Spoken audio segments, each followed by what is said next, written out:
Hi, it's Penguin Malley again. We're at the Ash Grove. We've all eaten. Now, I'm just going to sit down with my sister, Liz. She wants to tell us what it's like to be separated from her grandkids when she's all the way over from Queensland. Isn't easy to do to get here into Tasmania, so we'll just have a bit of a word with our Liz. Hello, Liz. Hello. This do is I my look sister. at the camera or do I look at you? Yeah. Okay, very good.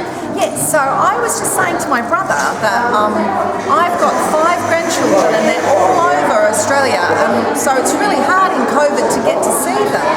And when you do get to see them after maybe 8 or 9 months, they're only little and they've forgotten who you are. So for the first couple of days...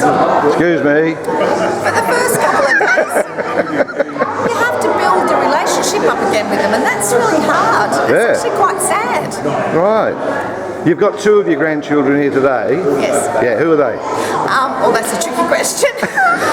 We've got Ari. He's 19 months old. He screamed the house down when Pa and I first arrived for about 3 days because he didn't know who we were. So you have to kind of let him get used to you again, and that's a bit sad. And then we've got Lil Quinn, and she's 9 weeks old. But This is Quinn over here, yeah? There she is with our Lil. And where's the other one? He's probably run off with other people. It's all right, we'll find him later. So, and when was the last time you saw these kitties? Well, actually, I did come down from Queensland when Queen was born because she was prem. So I had to come down and I had to help with little Ari. That was a week. And then I haven't been down since. So Queen's 9 weeks old and I've only just met her. Wow. And I have a little granddaughter in Sydney called Florence. She's 2 or 3 weeks old now, but it could easily be, well, we won't get into Sydney now, way after Christmas, I reckon. So she'll be 6 months old by the time I meet her. We're living in Australia. It's a free country. We should be able to just go and we're all talk the same language. We're not going from a different country to a different country. It's one country, but we're restricted to where we can go. I agree. Is that a good idea or not? I do. As much as it hurts, I do see the sense in it, and I'm happy to do my part, but it comes at a cost. There's a sacrifice there. In fact, sometimes when I'm shopping in Caloundra, I'll be in the supermarket and I'll hear little kids with their grandparents, and that hurts because you can't be with your kids. So it is very hard, but I think it's the right thing to do until we get on top of our vaccination rates. When do you think we'll be on top of it? Early next year. If we're lucky. I'm fully vaxxed and my husband. That was my question. You've been vaccinated twice. Absolutely. And Greg? Absolutely. That's your husband there? Hello, Greg. And he works in retirement villages, so he was in the first sign up because he wanted to be vaccinated. But I come from a generation that if the government tells you to do something, you do it. You do it.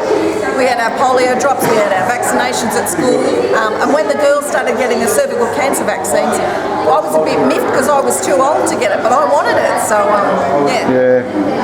Strange. Some people just think it's not even a real thing, this COVID. Some people really believe that. That's absolutely It's just a government trick to control us.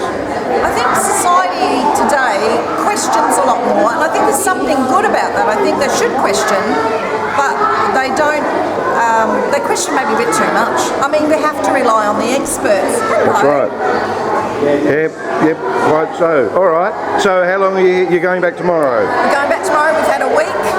We've been sleeping in the spare room. It's been very comfortable, but we're getting old now. We need our own bed and our own cup of tea.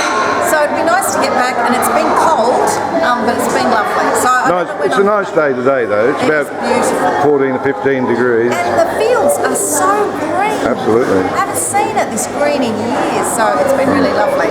And when you get back to wearing masks, or? Yeah, back to wearing masks. So we feel really weird because we haven't had masks on the whole week, and it's been like, oh my gosh, but yeah, we'll be back, so that'll be easy for us. All right, well, thank you very much, Liz, for talking to us. Oh, it's been my pleasure. Is there anything else you would like to add? I think you're wonderful. And I love when you play music, and I can't wait for you to cook a little bit more.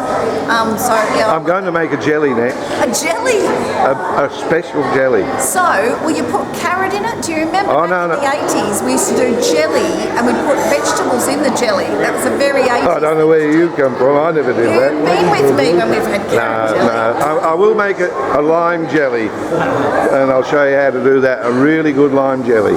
All right, for now, this is Penguin Mal saying bye now.